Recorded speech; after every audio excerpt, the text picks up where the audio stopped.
శ్రీ సాయినాథాయ నమః. శ్రీ సాయి సచ్చరిత్రము 36వ అధ్యాయము. ఇద్దరు గోవా పెద్ద మనుషులు, షోలాపూర్ నివాసియగు ఔరంగాబాద్కర్ భార్య వింత కథలు. ఇద్దరు పెద్ద మనుషులు. ఒకనాడు గోవా నుండి ఇద్దరు పెద్ద మనుషులు బాబా దర్శనమునకై వచ్చి బాబా పాదములకు సాష్టాంగముగా నమస్కరించారు. ఇద్దరూ కలిసి వచ్చినప్పటికీ బాబా వారిలో నొక్కరిని 15 రూపాయలు దక్షిణ ఇమ్మన్నారు. ఇంకొకరు అడుగుకుండగానే 35 రూపాయలు ఇవ్వగా అందరికీ ఆశ్చర్యము కలుగునట్లు బాబా నిరాకరించాను. అక్కడున్న శ్యామ బాబానిట్లా అడిగాను, ఇది ఏమి?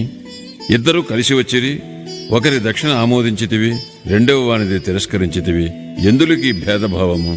బాబా ఇట్లు జవాబిచ్చాను, శ్యామ, ఎందులకో నీకేమీనూ తెలియదు. నేను ఎవరి వద్ద ఏమీయూ తీసుకొనను. మసీదుమాయి బాకీని కోరును. బాకీ ఉన్నవాడు చెల్లించి రుణ విమోచనము పొందును. నాకు ఇల్లు గాని ఆస్తి కాని కుటుంబము కాని కలవా? నాకేమీ అక్కర్లేదు. నేనెప్పుడూ స్వతంత్రుడను. రుణము, శత్రుత్వము, హత్య చేసిన దోషము చెల్లించియే తీరవలెను. దానిని తప్పించుకుని మార్గము లేదు. పిమ్మట బాబా తన విశిష్ట ధోరణిలో నిట్లనెను, ప్రప్రథమమున అతడు పేదవాడు.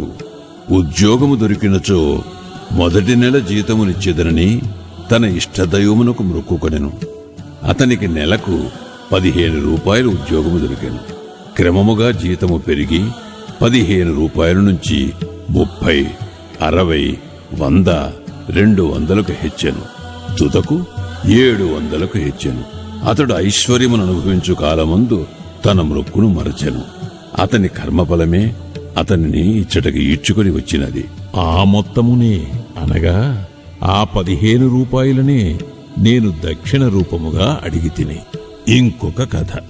సముద్ర తీరమును తిరుగుచుండగా ఒక పెద్ద భవనము వద్దకు వచ్చి దాని వసారాపై కూర్చుంటిని. యజమాని నన్ను బాగుగా ఆదరించి చక్కని భోజనము పెట్టెను. బీరువా ప్రక్కన శుభ్రమైన స్థలము చూపి అక్కడ పరుండమన్నది. నేనక్కడ నిద్రపోయితిని. నేను గాఢ నిద్రలో ఉండగా ఆ మనిషి ఒక రాతి పలకను లాగి గోడకు కన్నము చేసి లోపల ప్రవేశించి నా జేబులో ఉన్న ద్రవ్యమంతయూ దొంగిలించాను. నేను లేచి చూచుకొనగా 30,000 రూపాయలు పోయినవి. నేను మిగుల బాధపడితిని. ఏడ్చుచూ కూర్చుంటిని. పైకమంతయు నోట్ల రూపముగా నుండెను. ఆ బ్రాహ్మణుడే దానిని దొంగిలించిననుకుంటిని. భోజనము, నీరు రుచించవయ్యాను. వసారాపై ఒక పక్షము కాలము కూర్చుండి నాకు కలిగిన నష్టమునకు ఏడ్చుచుంటిని. పిమ్మట ఒక ఫకీరు దారి వెంట పోవచ్చు నేను ఏడ్చుచుండుట చూచి, ఎందులకు ఏడ్చుచుంటివి అని అడిగాను. నేను జరిగిన వృత్తాంతము చెప్పితిని. వారిట్లనిది, నేను చెప్పినట్లు చేసినట్లయితే నీ డబ్బు నీకు దొరుకును. ఒక ఫకీరు వద్దకు వెళ్ళుము. వారి చిరునామా నేనిచ్చెదను. వారి శరణు వేడుము. వారు నీ పైకము నీకు తిరిగి తెప్పించెదరు. ఈలోగా నీకు ప్రియమైన ఆహారమేదో దానిని నీ ద్రవ్యము దొరుకునంత వరకు విసర్జింపుము అనేది. నేను ఫకీరు చెప్పినట్లు నడుచుకుంటుని. నా పైకము నాకు చిక్కినది. నేను వాడాను విడిచి సముద్రపుటొడ్డునకు పోయి తిని. అక్కడొక స్టీమర్ ఉండెను. దానిలో జనులు ఎక్కువగా ఉండుటచే లోపల ప్రవేశించలేకపోయి తిని. ఒక మంచి నౌకరు నాకు తోడ్పడగా నేను లోపలకు పోయి తిని. అది ఇంకొక ఒడ్డునకు తీసుకుని పోయినది.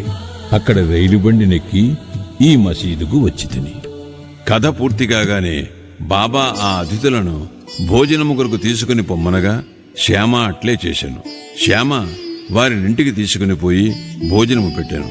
భోజన సమయంలో శ్యామ బాబా చెప్పిన కథ చిత్రముగా నున్నదనను.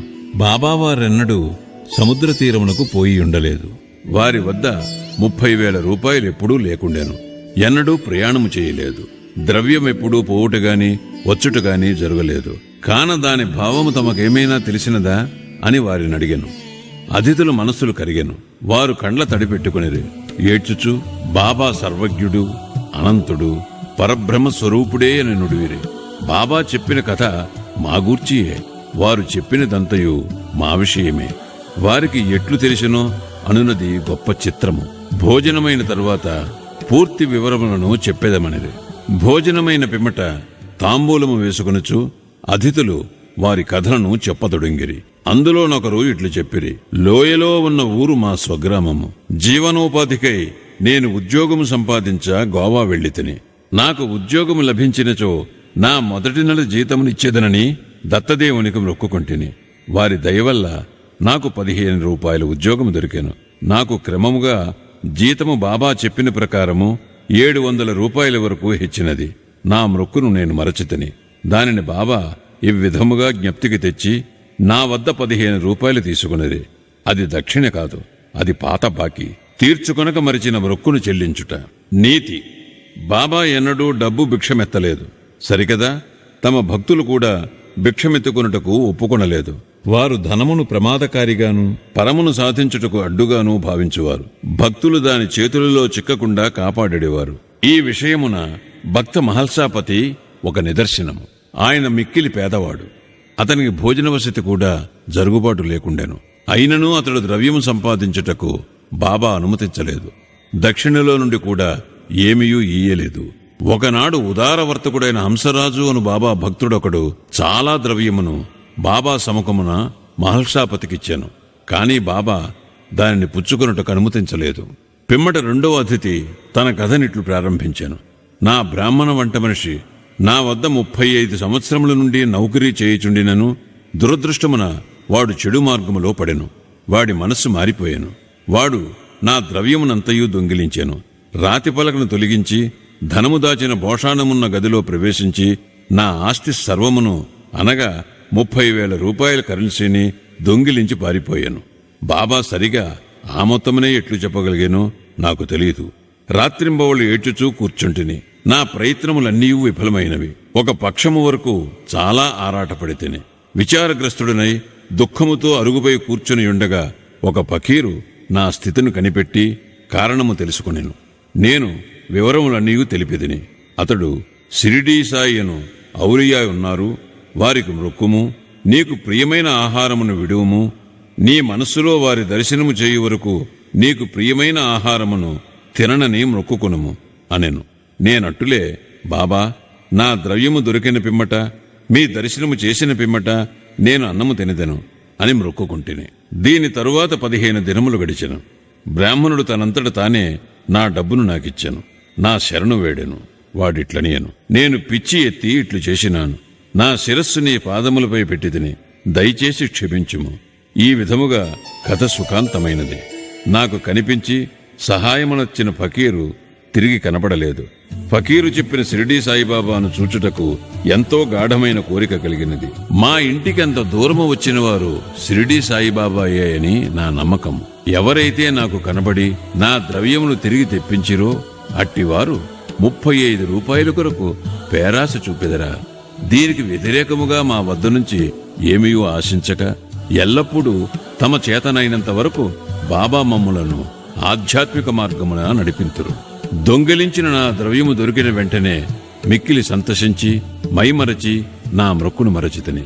ఒకనాటి రాత్రి నేను కొలాబాలోనున్నప్పుడు బాబాను స్వప్నములో చూచితిని. షిరిడీకి పోవాలన్న సంగతి అప్పుడు జ్ఞప్తికి వచ్చాను. నేను గోవా వెళ్ళితిని.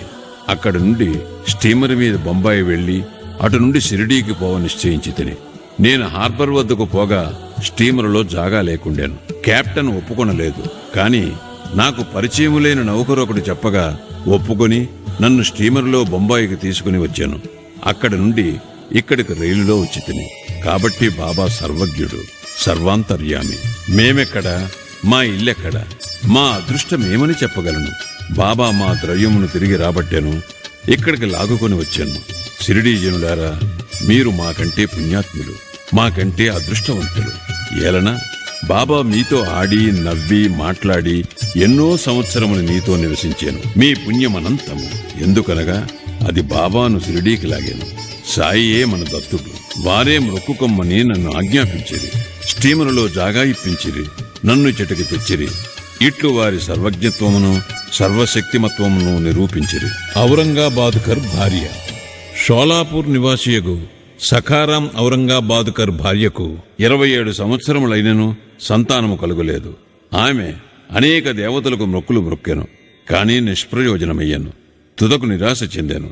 ఈ విషయమే చివరి ప్రయత్నము చేయ నిశ్చయించుకుని తన సవతి కొడుకకు విశ్వనాథునితో షిరిడీకి వచ్చాను. అతడ బాబా సేవ చేయొచ్చు 2 నెలలు గడిపాను. ఆమె ఎప్పుడు మసీదుకు పోయినను అది భక్తులచే నిండియుండెడిది. బాబా చుట్టూ భక్తమండలి మూగియుండువారు. బాబాను ఒంటరిగా చూచి వారి పాదములపై పడి తన మనస్సును విప్పి చెప్పి తనకొక సంతానము కావాలనని కోరుకునుటకై తగిన అవకాశమునకై ఆమె కనిపెట్టుకుని ఉండెను. తుట్టతుతకు శ్యామాకి ఈ సంగతి చెప్పి బాబా ఒంటరిగానున్నప్పుడు తన విషయములో జోక్యము కలుగు చేసుకునమనెను. శ్యామ బాబా దర్బార్ ఎల్లప్పుడూ తెరిచియుండననియు అయినను ఆమె గూర్చి ప్రయత్నించదననియు సాయి ప్రభువు ఆశీర్వదించవచ్చుననియు చెప్పాను. బాబా భోజన సమయమున మసీదు వాకిలిలో కొబ్బరికాయ అగరవత్తులతో సిద్ధముగా నుండమనియు తాను సైగ చేయగానే మసీదుపైకి రావాలననియు చెప్పాను. ఒకనాడు శ్యామ మధ్యాహ్న భోజనానంతరము బాబా చేతులు తువ్వాలతో తుడుచుచుండగా బాబా శ్యామ బుగ్గను గిల్లెను. శ్యామ కోపగించి, దేవా, నా బుగ్గను గిల్లుట నీకు తగునా? మా బుగ్గలు గిల్లునట్టి పెంకిదేవుడు మాకక్కర్లేదు. మేము నీపై ఆధారపడి ఉన్నామా? ఇదియేనా మన సాన్నిహిత్య ఫలితము అనెను. బాబా ఇట్లనెను, శ్యామ, 72 జన్మల నుంచి నీవు నాతో ఉన్నప్పటికీ నేను నిన్ను గిల్లలేదు. ఇన్నాళ్లకు గిల్లగా నీకు కోపము వచ్చుచున్నది. శ్యామ ఇట్లనియను, ఎల్లప్పుడూ ముద్దులు మిఠాయిలు ఇచ్చి దైవము మాకు కావలను. మీ నుండి మాకు గౌరవము గాని స్వర్గము కాని విమానము గాని అవసరం లేదు. మీ పాదముల యందు నమ్మకము మాకెప్పుడునూ ఉండుగాక. బాబా ఇట్లనెను, అవును, నేను వచ్చినది అందుకే. ఇన్నాళ్ల నుంచి మీకు భోజనము పెట్టి పోషించుచుంటిని. నీ యందు నాకు ప్రేమానురాగములున్నవి. అట్లనుచూ బాబా పైకి వెళ్లి తన గద్దెపై కూర్చునెను. శ్యామ ఆమెను సైగి చేసి రమ్మనెను. ఆమె మసీదుపైకి వచ్చి బాబాకు నమస్కరించి కొబ్బరికాయ అగరవత్తులు ఇచ్చెను. బాబా ఆ టెంకాయ నాడించెను. అది ఎండుది కనుక లోపల కుడుకు ఆడుచు శబ్దము వచ్చుచుండెను. అప్పుడు బాబా, శ్యామా, ఇది గుండ్రముగా లోపల తిరుగుచున్నది. అది ఏమనుచున్నదో విను. అప్పుడు శ్యామ, ఆమె తన గర్భమందు ఒక బిడ్డ అటులే ఆడవలనని వేడుచున్నది. కాన టెంకాయను నీ ఆశీర్వాదముతో నిమ్ము అనగా బాబా, టెంకాయ బిడ్డను ప్రసాదించునా? అట్లు అనుకునుటకు ప్రజలెంత అమాయకులు. అందుకు శ్యామ, నీ మాటల మహిమయు ఆశీర్వాద ప్రభావమును నాకు తెలియదు. నీ ఆశీర్వాదమే ఆమెకు బిడ్డల పరంపరను ప్రసాదించును. నీవు మాటలచే కాలయాపన చేయుచు ఆశీర్వాదమును ఇవ్వకున్నావు అని అనెను. ఆ సంవాదము కొంతసేపు జరిగాను. బాబా పదే పదే టెంకాయను కొట్టుమనుచుండెను. శ్యామ టెంకాయను కొట్టకుండా ఆ స్త్రీకే ఇవ్వమని వేడుచుండెను. తుదకు బాబా లొంగి, ఆమెకు సంతానము కలుగును అని అనెను. ఎప్పుడని శ్యామ అడిగాను. 12 మాసములలో అని బాబా జవాబిచ్చాను. టెంకాయను పగులుకొట్టిరి. ఒక చిప్పను ఇరువురు తినిరి. 2వ చిప్పను ఆమెకిచ్చిరి. అప్పుడు శ్యామ ఆ స్త్రీ వైపు తిరిగి, అమ్మా, నీవు నా మాటలకు సాక్షివి. నీకు 12 మాసములలో సంతానము కలుగునచో ఈ దేవుని తలపై ఒక టెంకాయను కొట్టి ఈ మసీదు నుంచి తరిమివేసేదను. ఇందుకు తప్పినచో నేను మాధవుడను కాను. మీరు దీనిని చూచెదరుగాక అనెను. ఆమె 1 సంవత్సరములో కొడుకును కనెను. 5వ మాసములో కొడుకును మసీదునకు తీసుకుని వచ్చి భార్యాభర్తలు బాబా పాదములపై పడిరి. కృతజ్ఞుడకు తండ్రి 500 రూపాయలిచ్చెను. బాబా గుర్రము శ్యామకర్ణకు ఈ ధనముతో సాల కట్టించెను. శ్రీ సాయినాథాయ నమః. 36వ అధ్యాయము సంపూర్ణము. సద్గురు శ్రీ సాయినాథార్పణమస్తు. శుభం భవతు.